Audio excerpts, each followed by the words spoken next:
Vamos a ver ahora el caso de memorias que son no volátiles, o sea, en el momento que no las estamos alimentando, igual mantienen la información que fue almacenada en ellas. Dentro de la clasificación de memorias, conocimos las que son memorias de solo lectura, que son memorias que solamente pueden ser leídas. Ahora, si solamente pueden ser leídas, entonces, ¿cómo hacemos para grabarle la información que después va a ser leída? La trampa de todo esto es que no pueden ser grabadas por el usuario final. Si nosotros compramos una memoria de solo lectura, somos el usuario final y no podemos grabarle la información. La información tiene que venir grabada de fábrica. Es el fabricante el que pone la información que se va a poder leer de una memoria de solo lectura. Entre las ventajas que tienen es que generalmente son de acceso rápidos y que no se pueden modificar, lo cual a priori parecería ser algo malo, pero puede ser que queramos tener una memoria que no se pueda modificar. Un caso típico de este tipo de memorias eran los videojuegos en la década del 80, donde uno compraba un cartucho para Nintendo o para Sega o para cualquier otra consola y adentro el juego estaba grabado en una memoria de solo lectura y el fabricante hacía millones de copias de cada juego, o miles o las que sean, y eso se vendía y no se podía modificar. Ahora, este tipo de memorias suelen tener desventajas. Una de las principales es el costo de fabricación, ya que para poder fabricar una memoria de solo lectura, el fabricante tiene que diseñar una matriz con los datos, o sea, con los unos y ceros, que pueda ser grabada dentro del chip. El costo del diseño de esa matriz es muy alto, con lo cual, si solamente vamos a fabricar uno o dos chips, todo ese costo tiene que estar dividido por uno o dos chips. Por ende, el costo de fabricación es muy alto, pero si nosotros fabricamos una gran cantidad de chips, bueno, ahora se va a dividir ese costo por la cantidad de chips que se fabricaron, y ahí el precio por chip va a ser mucho más económico. Ahora, armar esa matriz lleva un tiempo, y eso generalmente se terceriza y se suele desarrollar en países asiáticos. Así que eso también es una desventaja, ya que hay que esperar el tiempo para fabricar la matriz y para que se fabriquen los chips propiamente dichos. Y de todo esto, la desventaja mayor que existe es que si llegamos a cometer un error en la información que grabamos y ya se armó la matriz y ya se fabricaron millones de chips, eso no se puede modificar. Va a haber millones de chips con el error que nosotros hayamos puesto en la información. Así que hay que estar totalmente seguros de que no hay ningún error en la información antes de mandar a fabricar la matriz. Si bien este tipo de memorias tienen un lugar en el mercado, por ejemplo los videojuegos es uno de los ejemplos clásicos, nosotros sabemos que si vamos a almacenar ahí un programa, a lo largo del tiempo vamos a encontrar que ese programa tiene un error, tiene un bug, y lo vamos a tener que modificar. Y si fabricamos memorias que no se pueden reescribir, entonces no vamos a poder modificar los errores que tengan los programas. Es por esto que aparecieron otras memorias que sí le permitían al usuario poder cambiar la información que contenían. A este tipo de memorias las conocemos como memorias PROM, Programmable Read Only Memory. Los datos que se van a almacenar en estas memorias pueden ser grabados por el usuario final. Si nosotros vamos y compramos una memoria PROM, tenemos que ser capaces de alguna forma, y vamos a ver que hay más de una, tenemos que ser capaces de cambiar la información que tiene esa memoria. Y si en el futuro necesitamos modificar la información que tiene esa memoria, bueno, va a depender de la tecnología si nos permite o no nos permite hacer eso. Ahora, si es una memoria de solo lectura, pero nosotros podemos programar cuál es el dato que tiene, entonces esto se clasifica como una memoria RMM, o sea, Read Mostly Memory. Es una memoria en la cual nosotros vamos a leer la información que tiene muchas veces, o sea, muy seguido, pero muy de vez en cuando vamos a hacer el proceso de programación, o hasta inclusive quizás una única vez vamos a hacer el proceso de programación y después nos vamos a encargar a leerla todo el tiempo. Los tres ejemplos que vamos a ver en este video son la PROM OTP, la EPROM y la E cuadrado PROM, representadas aquí por sus tres circuitos integrados. El caso de la memoria PROM OTP, OTP viene de One Time Programmable, o sea que solamente se pueden programar o grabar una única vez, es un caso donde se ve un método de grabación que es destructivo. Vamos a quemar ciertos fusibles que tienen estas memorias adentro y una vez que ese proceso se realiza no se puede volver para atrás. Una vez que está quemado ese fusible no se puede volver a poner el fusible original. A la larga, después de haber hecho la programación de esta memoria, volvemos a tener el caso de las memorias ROM que se programaban por máscara. Nada más que en vez de mandar esto a un fabricante que después nos devolvía una cantidad de memorias, lo hacemos nosotros con un programador que permite grabar estas memorias OTP.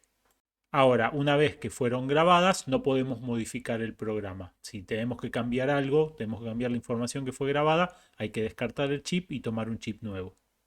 Existe cierta aplicación en el mercado de este tipo de memorias, por ejemplo, los controladores fiscales, las máquinas con las cuales se registran las transacciones comerciales en los negocios, generalmente tienen una memoria OTP donde se van registrando las transacciones que se hacen. Esto tiene un objetivo totalmente fiscal. Si se pudiese reprogramar la memoria donde se grabaron las transacciones comerciales de un negocio, entonces alguien podría borrar transacciones que ocurrieron para que no aparezcan en ningún registro contable. Por ende, hay un requisito de la AFIP que pide que estos controladores fiscales tengan memorias que sean programables por única vez, de forma tal de que cuando se grabó una transacción no se pueda borrar y pueda ser leído obviamente por el organismo fiscal. Originalmente estas memorias OTP van a venir con todos sus bits en un determinado valor, por ejemplo todas en 0 o todas en 1, depende de la tecnología con las cuales fueron fabricadas, y nosotros vamos a cambiar al estado opuesto cada uno de sus bits. Obviamente esos bits que nosotros necesitemos cambiar. Si nosotros necesitamos grabar información que son, por ejemplo, todos los bits en 0 y la memoria ya viene con todos los bits en 0, no tenemos que hacer nada. En ese caso, tendríamos que cambiar de 0 a 1 los bits que necesitamos cambiar. Ese proceso lo vamos a hacer aplicando un nivel de tensión y corriente bastante alto, de forma tal de que se queme un fusible interno. Y luego de ese proceso de grabado, de quemar los fusibles, lo que vamos a tener es una memoria que ya fue grabada y que con niveles normales de tensión o de corriente vamos a poder leer la información que tiene adentro. En este tipo de memorias, ese proceso de grabación ocurre no en la placa final donde se va a utilizar el chip, sino en una placa programadora que nos va a permitir justamente aplicarle esos niveles de tensión y esos niveles de corriente. Así que tenemos que distinguir. Hay un momento en donde hacemos la grabación que no ocurre necesariamente en el producto final y hay otro momento donde usamos el chip como un parte de nuestro producto, lo integramos en la placa final. Y lo que tenemos que recordar es que no se puede revertir. Una vez que hicimos la escritura, eso destruye un contacto físico que no se puede volver a crear. Aquí tenemos un diagrama donde hay un decoder que nos permite seleccionar alguna de estas líneas. Estas líneas tienen 8 bits. Cada uno de esos triangulitos representa un bit. Nosotros podemos elegir cuál de estos 4 bytes que están ahí vamos a leer utilizando el decoder y utilizando 2 bits en el bus de direcciones. Y cada uno de esos triangulitos, de esos diodos que está ahí, los tenemos representados con unos transistores. Y estos transistores se encuentran conectados a la tensión de programación, BPP, que es esa tensión alta que sirve al momento de programarse. Y si le hacemos correr una corriente bastante alta, el fusible que interconecta la pata de lectura con, con la línea de datos se puede quemar o lo podemos dejar sin quemar dependiendo si queremos grabar un 1 y un 0. Entonces, quemando esos fusibles vamos a lograr escribir los unos y los ceros. Este tipo de memorias fueron muy utilizadas, ya que obviamente nos permiten programarlas a nosotros, que somos los usuarios finales, sin tener que ir a una fábrica a comprar las memorias, pero de vuelta, no mejoramos el problema que teníamos de si estábamos escribiendo un software y lo estábamos grabando en una memoria y encontramos un error en ese software. Si eso ocurre, tenemos que tirar el chip que ya grabamos y agarrar un chip nuevo, virgen, y grabarlo con la nueva versión del software. Y si ustedes son ávidos programadores, se darán cuenta que es casi imposible programar sin cometer errores y que muchas veces el proceso de desarrollo de software involucra escribir el código aunque esté mal e ir retocando el código hasta que quede bien. Si nosotros hacemos eso y cada vez que hacemos una prueba tenemos que estar grabando un chip nuevo, bueno, vamos a apilar muy rápidamente un montón de estos chips fusibles. Así que nos sirven si nosotros tenemos información que tenemos que programar, por ejemplo, en nuestras casas o en algún producto que estamos fabricando, sin depender de un fabricante, pero no nos sirven a la hora de desarrollar software. Debido a esto aparecieron las memorias EPROM, que son Programmable Read Only Memory, como antes, pero ahora son erasable, o sea, las podemos borrar. Esto quiere decir que estas memorias son de programación no destructiva, o sea, no se van a programar como las anteriores quemando fusibles. Van a tener unos transistores especiales, conocidos como FAMOS, que nos van a permitir regenerar el valor que tiene, regenerar el valor que se representa como cargas eléctricas que están almacenadas dentro de esos transistores. Básicamente, si queremos grabar un 1 o un 0, dependiendo de la tecnología con la que está fabricada, uno de los transistores que va a almacenar el 1 o el 0 va a almacenar o no va a almacenar cargas eléctricas. Ahora, la ventaja que tiene este diseño de memorias EPROM es que son susceptibles a la radiación ultravioleta. Si nosotros les apuntamos con radiación ultravioleta, esas cargas almacenadas se pierden y se van del transistor. Entonces podemos hacer un proceso de borrado que elimine la información que está almacenada en cada uno de esos transistores. Ahora, para poder iluminarlos y someterlos a la radiación ultravioleta, una lámpara ultravioleta, estas memorias necesitan tener una pequeña ventana por la cual pueda pasar la luz ultravioleta. Entonces nos damos cuenta muy rápidamente cuando hay una memoria EPROM, ya que el encapsulado tiene una pequeña ventanita donde vemos el silicio ahí implementado adentro del encapsulado. Esta ventana permite que ingrese la luz al circuito para que sea borrado. El problema es no podemos borrar algún transistor en particular. Una vez que la luz impacta contra la ventana, borra toda la memoria completa. Dado que el efecto de la luz tiene que aplicarse en un tiempo que varía entre 5 a 10 minutos, necesitamos quitar el circuito integrado de la placa donde se encuentra en el producto en donde se encuentra ejecutando esa memoria. Tenemos que quitarlo de esa placa y llevar el circuito integrado a un lugar donde lo podamos afectar con la luz ultravioleta. Así que físicamente teníamos que remover el chip y ponerlo en un lugar donde pudiera ser borrado.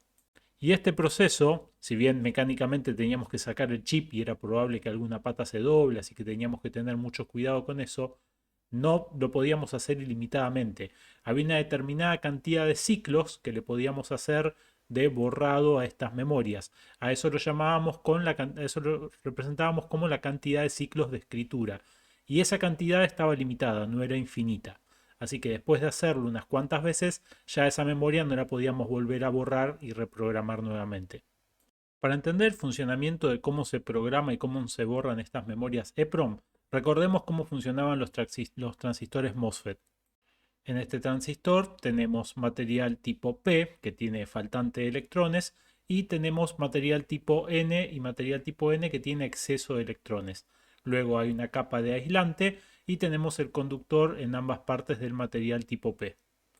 Agregamos una fuente de alimentación a este transistor, el positivo de la fuente de alimentación lo conectamos al drain y el negativo lo conectamos al source. Y esto crea una diferencia de potencial. Ahora, la distancia que existe entre el source y el drain, pasando a través del material tipo P, es tan alta que esa diferencia de potencial no logra hacer circular corriente.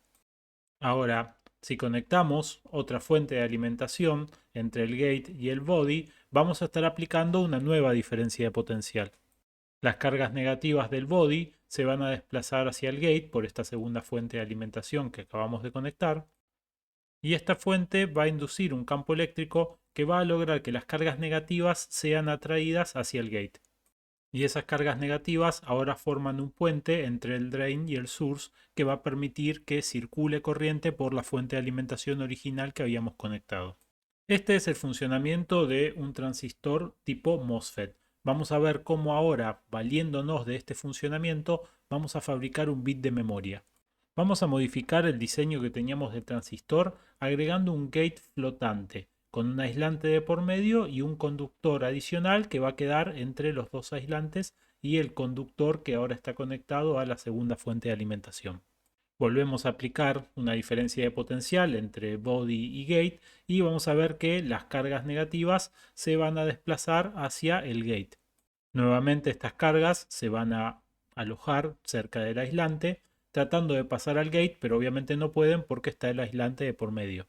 Se genera nuevamente el puente entre el source y el drain que permita que circule la corriente por la fuente de alimentación original. Ahora, si en la fuente de alimentación que une el gate y el body aplicamos una tensión, una tensión mucho más alta, lo que vamos a conocer como una tensión de escritura, vamos a lograr que algunas de las cargas que se encuentran formando el puente pasen hacia el gate flotante, ¿sí? Atraviesen ese aislante y se depositen en el conductor flotante. Ahora, si nosotros aplicamos una tensión de lectura entre source y drain y tenemos estas cargas que se encuentran ahí en el conductor flotante, esas cargas van a impedir que se forme el puente. Por ende, lo que acabamos de hacer es acabamos de grabar un estado. Hay un estado, vamos a poder decir, no sé, por ejemplo, un cero, que se va a producir cuando tenemos cargas en el gate flotante y eso lo detectamos cuando aplicamos una diferencia potencial entre source y drain. Y hay otro estado donde no tenemos cargas en el gate flotante y entonces sí vamos a poder tener un puente entre source y drain. O sea, básicamente estamos guardando un 0 o estamos guardando un 1. Y la manifestación de eso lo detectamos si podemos hacer circular corriente entre source y drain en esta fuente original que habíamos conectado. Ahora vemos que una vez que esas cargas pasaron al conductor flotante, ese estado quedó grabado y mientras esas cargas continúen ahí, va a seguir el estado 0 o el estado 1 dependiendo cómo lo interpretemos. Ahora, si queremos volver este transistor a su estado original, vamos a aplicar una luz ultravioleta y durante un tiempo esa luz ultravioleta va a impactar con esas cargas negativas que están almacenadas en el gate flotante y las van a quitar. Y luego de un tiempo todas esas cargas que estaban almacenadas en el gate flotante van a desaparecer y vamos a volver el transistor a su estado original. Así que como vemos, esta es una memoria que nos permite a nosotros los usuarios finales grabar la información, cambiando el estado en el que, en el que están estos transistores, y luego, utilizando una luz ultravioleta, los podemos borrar. Ahora, tiene sus desventajas, ya que para borrarlo tenemos que estar aplicándole una luz ultravioleta por un tiempo largo. Eso no lo podemos hacer ilimitadamente, o sea, tiene una cantidad de veces que podemos hacer ese proceso de borrado, pero es bastante tedioso porque tenemos que estar quitando el chip de la placa y llevándolo a otro lugar para poder hacer el borrado. Lo que terminaba pasando era que uno tenía varios de estas memorias, varios de estos chips, varias de estas memorias, se iban desplazando, se iban apilando y mientras íbamos borrando algunas íbamos utilizando otras para probar la versión nueva del programa y así íbamos haciendo como una cola circular donde íbamos utilizando chips distintos de memoria cada vez. Con el avance de la tecnología aparecieron las memorias EEPROM o E cuadrado PROM, que son memorias de solamente lectura, programables, borrables, pero borrables eléctricamente. Esa es la primera E de E cuadrado PROM. O sea que no necesitamos más la luz ultravioleta para borrarlas, sino que las podemos borrar estas memorias eléctricamente.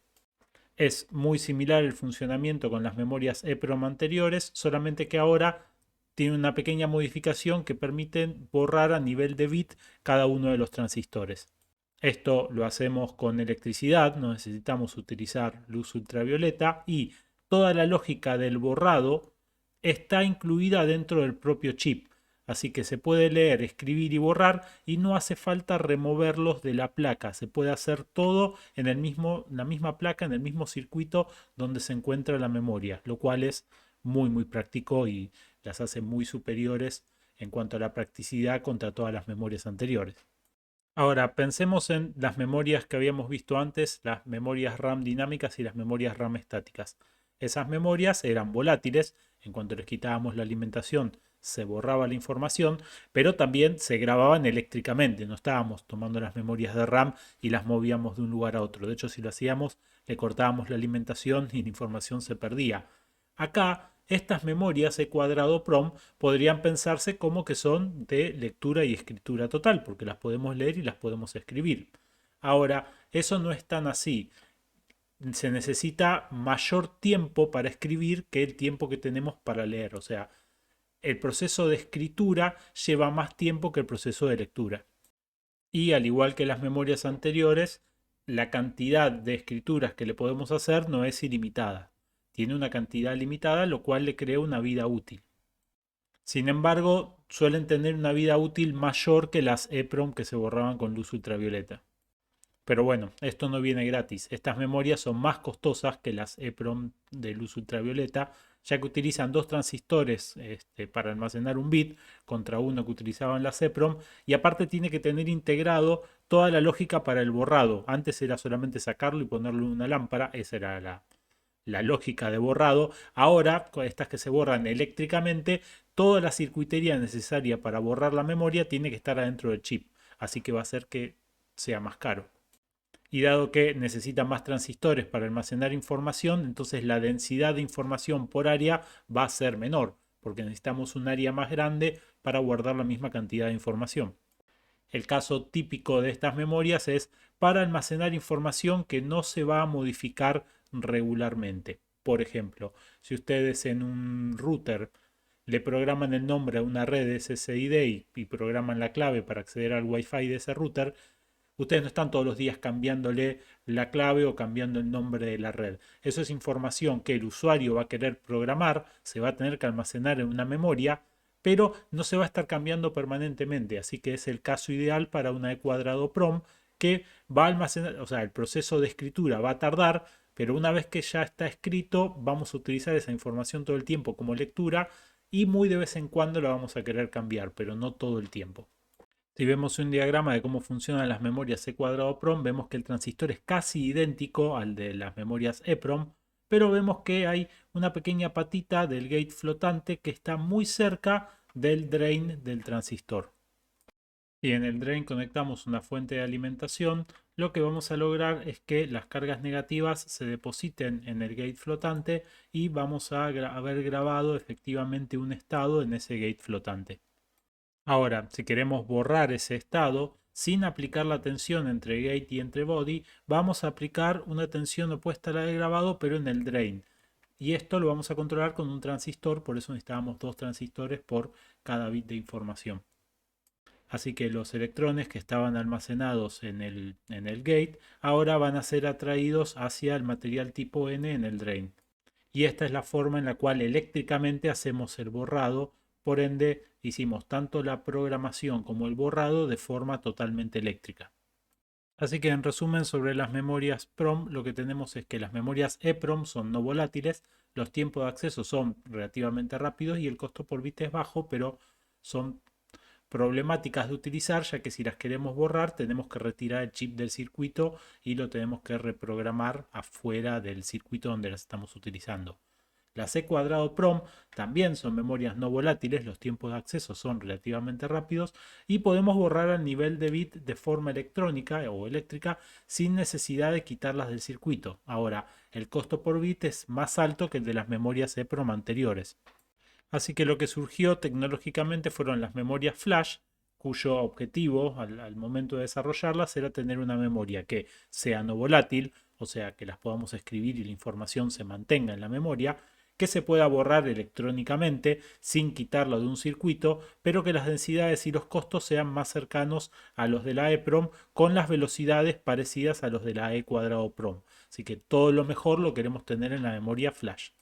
Las memorias flash son una solución de compromiso entre la EPROM y la E cuadrado PROM que utilizan un transistor denominado ETOX, que es parecido al que nosotros vimos para el E cuadrado PROM, pero que la gran diferencia es que el borrado se hace a nivel de bloque, entonces logran una mayor densidad de bits que la E cuadrado PROM.